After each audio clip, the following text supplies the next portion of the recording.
Allah'ın El-Vali degan ism sifatlari haqidagi tafsirlar. Bismillah, elhamdülillah ve salatu ve selamu ala Resulillah. Assalamu alaikum ve rahmetullahi ve berekatuh. Tüvende dehtanlağa Ustaz Abduvali Qari Rahimullah'ın Kur'an ve sünnet nuru astida Allah subhanahu ve Taala'nın güzel isim sifatlarının kısaca tefsirlerinden Allah'ın El-Vali degan isim sifatları haqidagi tafsirlarni o'qiymiz inshaalloh. Ba'da auzu billahi minashshaytonirrojim. Allah'ın El-Vali degan isim sifatları haqidagi tafsirlar. Allah'ın bu isim sifatları Kur'an'da nurgun yerde tilga ilingan. Yani Sure Muhammed 11. ayetide tercümesi bu şunun üçündür ki Allah müminlerin medetkarıdır. Kafirlağa medetkar yoktur.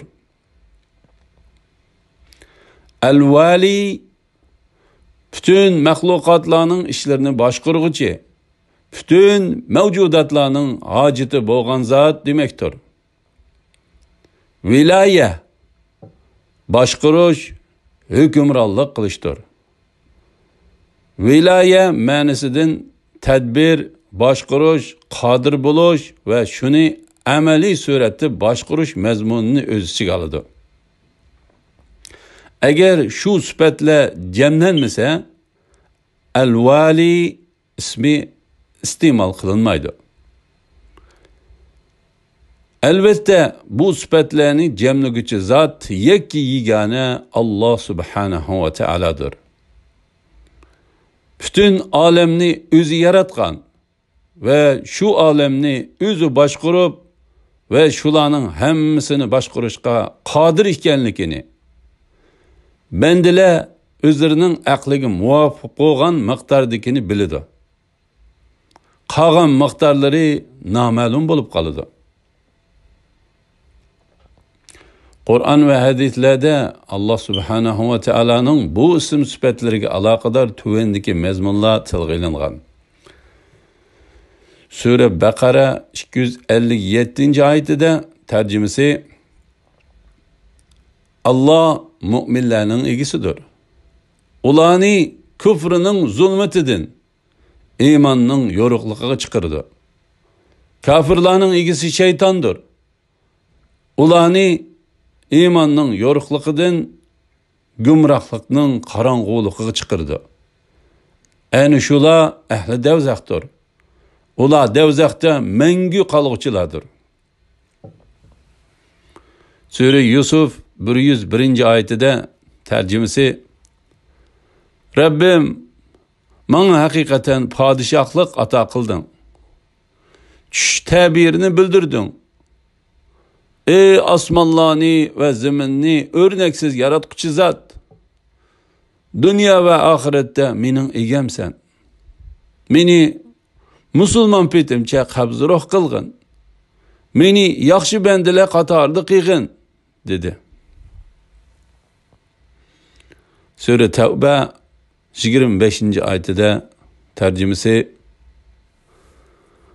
Allah sizlarga nurg'un jang maydonlarida ve Hunayn kunida, yani jangida haqiqatan yordam berdi. Ayni vaqtda soninglarning ko'pligidan xo'shallanib ketdinglar. Yani bugün bizning sonimiz ko'p, mag'lub bo'lmaymiz dedinglar. Bu chaqda sizlarning soninglar 12 ming, düşmaninglarning soni 4 ming edi. Saninglarning ko'pligi sizlarga qilchi asqatmadi. Qat qo'rqqaninglardan keng zimin sizlarga tor tuyuldi. Andın mag'lub bo'lib, Rasulullohni ozg'ina mu'minlar bilan tashlab orqanglarga qarab qochdinglar. Sure Baqara 286. ayetidan tercümesi Allah hech kimni taqati yetmaydigan ishga taklif qilmaydi. Kishining qilgan yaxshiligining savobi o'zigidir. Yomonligining jazosimi o'zigidir. Ular Rabbimiz agar biz unutsak yoki xatolatsak, ya'ni biz unutish yoki sevenlik sebebidan amringni to'liq o'rinlay olmasak, bizni jazoga tortmagin. Rabbimiz bizdan ilgirkilarga yuklanganiga o'xshash bizga ig'ir yuk yuklamagin. Ya'ni bizni qiyin ishlarga taklif qilmagin. Rabbimiz kuchimiz yetmaydigan narsani bizga ortmagin. Bizni kechirgin. Bizga mag'firat qilgin. Bizga rahim qilgin. Sen bizning egimizsan. Kafir qavmiga qarshi bizga yordam bergin, deydi. Sura An'am 62-oyatida tarjimasi: Andın ula, ya'ni bandalar haq hukm qilg'uchi egisi Allohning dargohiga qaytariladi. Qiyomat kuni hukm qilish yolg'iz Allohga xosdir. Alloh eng tez hisob olg'uchidir. Sura Muhammad 11-oyatida tarjimasi: Bu shuning uchundirki, Alloh mu'minlarning madadkoridir. Kafirlarga madadkor yo'qdir.